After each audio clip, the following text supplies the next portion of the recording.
흔히 치매에 걸리면 기억력이 손상되기 때문에 학습 능력을 잃어버렸다고 생각하기 쉬운데요. 최근 국내에서 음악을 전혀 배운 적이 없는 치매 환자가 반복적인 학습을 통해 뛰어난 음악적 능력을 갖게 된 사례가 나와 주목받고 있습니다.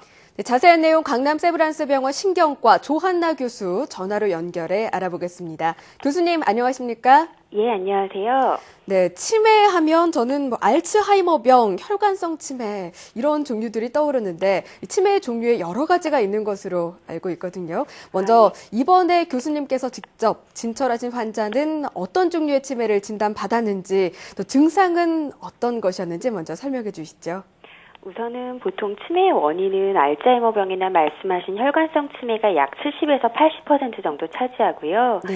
제가 이번에 진단한 전두축두엽 치매는 약간 굉장히 10% 미만으로 굉장히 드문 질환 중에 하나입니다. 네. 그래서 보통 전두축두엽 치매는 이제 판단과 계획, 그리고 충동을 조절하는 주로 전두엽과 그리고 언어를 담당하는 측두엽에 발생을 하는 치매의 형태로 일반적으로는 기억력에 문제가 있어서 이제 병원에 오시는 경우가 많은데 이런 분들 같은 경우는 좀 성격이 변하고 이상 행동으로 병원을 찾는 경우가 많습니다. 아, 그렇군요. 네. 방금 말씀해 주셨지만 기억력에는 문제가 없다. 이 전두축두엽 치매는 기억력에 문제가 없다고 말씀을 해주셨는데 초기에는요. 예. 네, 그렇게 되면 치료 시기를 놓치는 경우도 많을 것 같은데요. 그렇죠. 왜냐하면 처음에는 사실 증상이 약간 좀 우울해 보이고 의욕이 없거나 좀 짜증을 많이 낸다. 이전과 달리 좀 성격이 조금 예의가 없어지고 좀 화를 많이 낸다. 이 정도로 생각하기 때문에 보호자분들은 사실 이런 증상이 두드러지지 않거나 좀 면밀히 관찰하지 않으면 스트레스를 너무 많이 받거나 좀 우울증이 생겼나 이렇게 생각하시는 경우도 꽤 있습니다. 네, 그런데 교수님이 진찰하셨던 전두축두엽 환자 중에 음악적으로 뛰어난 학습 능력을 갖게 된 환자가 있었다고 들었습니다. 예. 어떻게 이런 학습 능력이 나타나게 된 건가요? 이 환자 같은 경우는 사실 이미 전두축두엽 치매로 진단을 받은 이후에 이제 색소폰을 사실 배우기 시작을 했고요. 거의 매일 2시간씩 색소폰을 배워서 물론 처음에는 이제 색소폰을 습득하는 능력이 오래 걸리긴 했지만 한 1, 2년 후에는 오히려 이제 다른 학원생보다도 뛰어난 학습 능력이 발휘됐습니다. 이런 경우는 사실 전두축두엽 치매가 원체 음악을 연주하는 그런 절차적 기억에는 아직 조금 기능이 남아있기도 하고 오히려 이 환자의 경우에는 좌측뇌의 기능이 많이 떨어짐으로 인해서 음악의 기능을 담당하는 우측뇌가 오히려 반대로 활성화가 되어서 이런 일이 있었던 것 같습니다. 네, 음악을 담당하는 우측 뇌가 이제 활성화가 되면서 색소폰을 좀 잘 연주하는 모습을 보였다라고 말씀을 주셨는데요. 또 최근에는 좋아하는 노래를 부르면 치매가 좀 완화된다 이런 연구 결과도 나왔는데 이렇게 음악을 배우거나 연주하는 게 치매 증상을 완화하는 데 실제로 도움이 됩니까?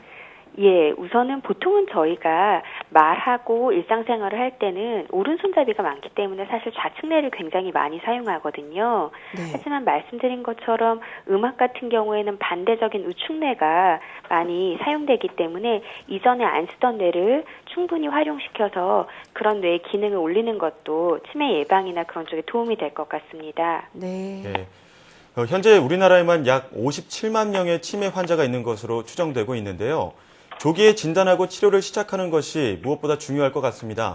끝으로 생활 속에서 치매 증상을 진단해 볼 수 있는 방법과 또 예방할 수 있는 방법에 대해서도 알려주시죠. 우선은 기본적으로 사실 그래도 제일 많은 치매는 알츠하이머 치매나 혈관성 치매이기 때문에요. 기본적으로 기억력이 이전과 달리 이제 중요한 사실도 잘 기억하지 못하는 경우에 그리고 이런 치매의 특징은 최근 일을 잘 기억하지 못하는 것입니다.